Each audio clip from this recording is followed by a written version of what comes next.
Hi friends, motivated Malayalam എന്ന YouTube ചാനലിലേക്ക് എല്ലാവർക്കും സ്വാഗതം. ലോകത്തിൽ ഏറ്റവും വിലപിടിപ്പുള്ള സ്കിൽ ഏതാണ്? ഏറ്റവും കൂടുതൽ വാല്യൂ ഉള്ള സ്കിൽ ഏതാണ്? മണി മേക്കിംഗ് ആണോ? അല്ല. പിന്നെന്താണ്? കോഡിംഗ് ആണോ? അല്ല. ഏറ്റവും വിലപിടിപ്പുള്ള വാല്യൂ ഉള്ള സ്കിൽ എന്ന് പറയുന്നത് കമ്മ്യൂണിക്കേഷനാണ്. വളരെ നന്നായിട്ട് നമ്മുടെ കയ്യിലുള്ള ആശയം മറ്റൊരാൾക്ക് വളരെ എഫക്റ്റീവായിട്ട് കമ്മ്യൂണിക്കേറ്റ് ചെയ്യുക എന്നുള്ളതാണ് ആ സ്കിൽ. ഈ സ്കില്ലിൻ്റെ ഡെറിവേറ്റീവായിട്ട് വരുന്നതാണ് ലീഡർഷിപ്പ്. നല്ല കമ്മ്യൂണിക്കേഷനുള്ള ആൾക്കാർ തീർച്ചയായിട്ടും നല്ല ലീഡറായിരിക്കും. കാരണം എന്താണ്? അവരുടെ പറയുന്ന കാര്യങ്ങൾ മറ്റുള്ളവർക്ക് വളരെ എഫക്റ്റീവായിട്ട് എത്തിക്കാനും അതിൽ ത്രൂ അവർക്ക് റിസൾട്ട് നേടിയെടുക്കാനും കഴിയുന്നു. നല്ലൊരു സെയിൽസ്മാന് വേണ്ട ഏറ്റവും മെയിനായിട്ടുള്ള സ്കില്ലും കമ്മ്യൂണിക്കേഷനാണ്. പക്ഷേ ഈ കമ്മ്യൂണിക്കേഷനിൽ ഇപ്പോൾ ഒരു പ്രശ്നമുണ്ട്. നമ്മൾക്കറിയാം, നമ്മൾ വിചാരിച്ച കാര്യങ്ങൾ ചിലപ്പോൾ മറ്റുള്ളവർക്ക് ഇഷ്ടപ്പെടണമെന്നില്ല, അല്ലേ? നമ്മൾക്ക് ചില സമയങ്ങളിൽ നമ്മൾ എത്ര നന്നായിട്ട് സംസാരിച്ചു കഴിഞ്ഞാലും നമ്മുടെ ഇഷ്ടം നമ്മളോട് അയാൾക്ക് ഇഷ്ടമുണ്ടാവില്ല.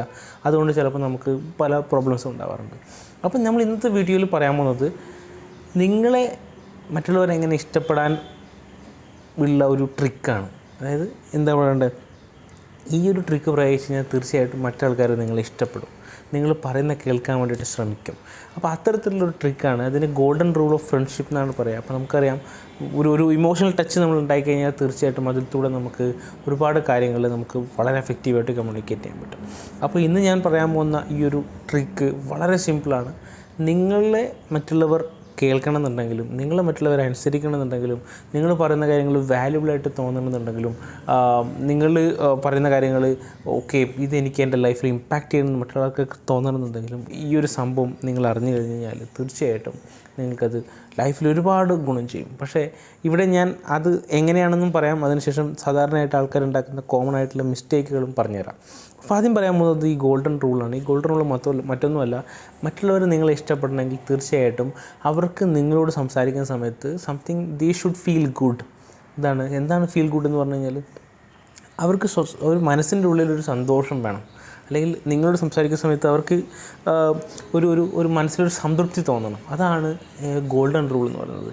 ഈ സംതൃപ്തി പല തരത്തിൽ നമുക്ക് അച്ചീവ് ചെയ്യാം.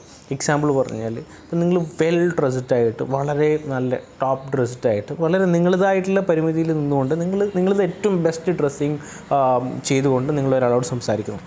മറിച്ച് നിങ്ങൾ വളരെ കാഷ്വലായിട്ട് നിങ്ങൾ ലൈക്ക് ഒരു അറ്റയർ ഒന്നും നോക്കാതെ നിങ്ങൾ ഒരു ബിസിനസ് ഫംഗ്ഷന് പോവുകയാണ്.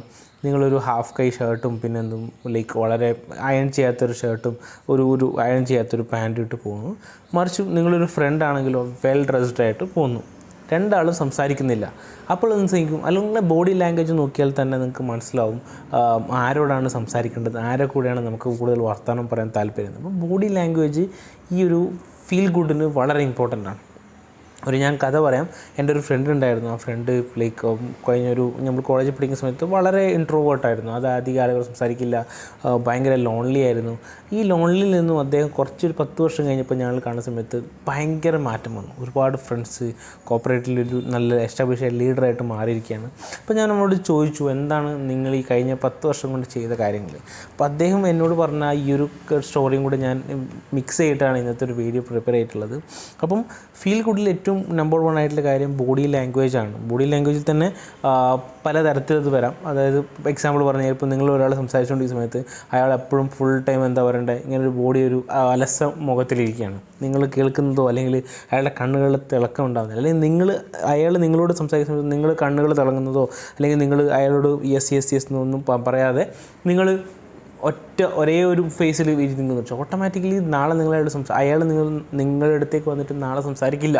അപ്പം ഒരു പ്ലസൻ്റ് ആയിട്ടുള്ള മുഖത്തോട് കൂടിയിട്ട് വളരെ ആക്റ്റീവായിട്ട് അയാൾക്ക് ഞാൻ സമയം കൊടുക്കുന്നു എന്നുള്ളൊരു ഫീൽ ഉണ്ടാക്കുക എന്നുള്ളതാണ് നമ്പർ 1.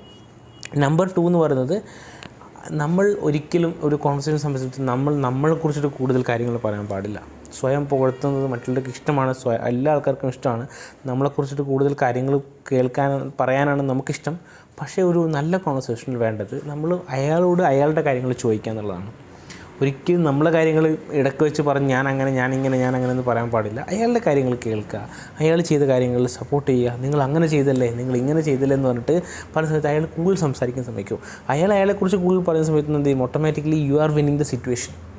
അതാണ് ശ്രദ്ധിക്കേണ്ടത്. ഇവിടെ ഈ ഒരു കാര്യം കൂടെ ശ്രദ്ധിക്കാനുണ്ട്. എന്താ പറയണ്ടേ, നിങ്ങളെക്കുറിച്ച് സംസാരിക്കുന്നതിന് പകരം അയാളെക്കുറിച്ച് കൂടുതൽ സംസാരിപ്പിക്കാൻ ശ്രമിക്കുക. അയാളുടെ കഥകൾ കേൾക്കുക, അയാളുടെ കഥകളിൽ ഇൻവോൾവ് ആയിട്ട് അയാൾക്ക് സജഷൻസ് കൊടുക്കുക. ഇതാണ് രണ്ടാമത്തെ കേസ്. ഇനി മൂന്നാമത്തെ കേസ് ഞാൻ പറയാണ്, എന്താ പറയണ്ടേ, അതൊരു നമ്മൾ ഈ പറഞ്ഞതൊക്കെ ഒരു അമർ അക്ബർ അന്തോണിയിൽ ഒരു ദുരന്തം എന്ന് പറഞ്ഞൊരു ക്യാരക്ടർ ഉണ്ടായിരുന്നില്ല. എന്ത് ചെയ്യാനാണ് ഞാനിങ്ങനെ ഒരു ദുരന്തനായിപ്പോയത്, എന്ത് പറഞ്ഞാലും നെഗറ്റീവ് പറയുന്ന ഒരു ടീംസ്. അതിനകത്ത് അഭിനയിച്ച ക്യാരക്ടേഴ്സ്, ജയസൂര്യയുടെ ക്യാരക്ടേഴ്സും പൃഥ്വിരാജിൻ്റെ ക്യാരക്ടേഴ്സും ലൈക്ക് അവരുടെയൊക്കെ ക്യാരക്ടേഴ്സ് എന്ത് ചെയ്യും, ഇവരെ കാണുന്ന സമയത്ത് ഓടാൻ ശ്രമിക്കുന്നുണ്ട് അല്ലേ? എന്തുകൊണ്ടാണ്? കാരണം അത് ഈ സ്പെൻഡിങ് നെഗറ്റീവ് എനർജി. അപ്പം ഇതാണ് വളരെ വേറൊരു ഇമ്പോർട്ടൻറ്റ്. നിങ്ങൾക്കൊരു ഫ്രണ്ട്സിനും ഫാമിലിയിലും നല്ല കമ്മ്യൂണിക്കേറ്ററായിട്ട് വിൻ ചെയ്യണമെന്നുണ്ടെങ്കിൽ തീർച്ചയായിട്ടും നിങ്ങൾ ശ്രദ്ധിക്കേണ്ടത് ഡോണ്ട് സ്പ്രെഡ് ടു മച്ച് നെഗറ്റിവിസം. എന്താണ് ഇതിനർത്ഥം? നമുക്കത് നെഗറ്റീവാണെന്ന് തോന്നിയെങ്കിലും നമ്മൾ കൂടുതൽ നെഗറ്റിവിസം സ്പ്രെഡ് ചെയ്യാതിരിക്കുക. അതായത് അത് നടക്കില്ല, എപ്പോൾ കേസ് നോക്കിക്കഴിഞ്ഞാലും ഒരു സാധനത്തിൻ്റെ കുറ്റം മാത്രം പറഞ്ഞുകൊണ്ടിരിക്കുകയാണ്. നേരെ മറിച്ച് ഇപ്പോൾ നിങ്ങളൊരു എംപ്ലോയി വന്നു, നിങ്ങളൊരു ഫ്രണ്ട് വന്നു, എന്നിട്ട് ചോദിക്കുകയാണ് ഇതെങ്ങനെയുണ്ട് സജഷൻസ് ചോദിക്കുന്നത്, അത് നിനക്ക് വാങ്ങില്ല. ഒരു 10-12 തവണ നിനക്കിത് രസമില്ല എന്ന് പറഞ്ഞു കഴിഞ്ഞാൽ ഡ്രസ്സ് കാണിക്കുകയാണ്, അപ്പം നിങ്ങൾക്ക് രസമില്ല എന്ന് പറഞ്ഞു കഴിഞ്ഞാൽ അയാൾ 11 തവണ നിങ്ങളുടെ അടുത്ത് വരില്ല. കാരണം എന്താണ്? They know that you will spread negative.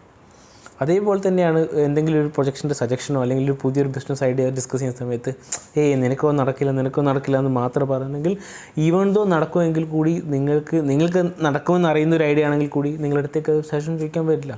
Because they think that you are negative. അപ്പോൾ ഈ നെഗറ്റീവിസം വളരെ ഇമ്പോർട്ടൻ്റ് ആണ്. അപ്പോൾ നിങ്ങൾ ഒരിക്കലും നെഗറ്റീവിസം സ്പെൻഡ് ചെയ്യുന്ന ഒരാളാവാൻ പാടില്ല. ഇതാണ് ഈ ഒരു നിങ്ങളെ ആൾക്കാർ ചെയ്യാൻ വേണ്ടിയിട്ട് നിങ്ങളുടെ അടുത്തേക്ക് ഫീൽ ഗുഡ് ചെയ്യണമെന്നുണ്ടെങ്കിൽ നിങ്ങൾ ശ്രദ്ധിക്കേണ്ട ഈ 3 കാര്യങ്ങൾ വളരെ ഇമ്പോർട്ടൻ്റ് ആയിട്ടുള്ള കാര്യങ്ങളാണ്. ഈ കാര്യങ്ങൾ ഇഷ്ടപ്പെട്ടെങ്കിൽ തീർച്ചയായിട്ടും നിങ്ങളുടെ ലൈഫിൽ ഇംപ്ലിമെൻറ്റ് ചെയ്യാൻ ശ്രമിക്കുക. ഒരുപാട് പോസിറ്റീവായിട്ടുള്ള നല്ല സ്പാർക്കിംഗ് ആയിട്ടുള്ള ഐഡിയാസാണ് നമ്മൾ ഈ ഒരു മോട്ടിവേറ്റഡ് മലയാളീസിലുള്ള യൂട്യൂബ് ചാനലിൽ ചർച്ച ചെയ്യുന്നത്. എല്ലാ ആൾക്കാർക്കും നല്ലൊരു ടോപ്പ് എനർജി ലഭിക്കട്ടെ എന്ന് ആശംസിക്കുന്നു. ഇനിയും ഒരു നല്ല വീഡിയോ ആയിട്ട് വരുന്നവരെ നന്ദി, നമസ്കാരം.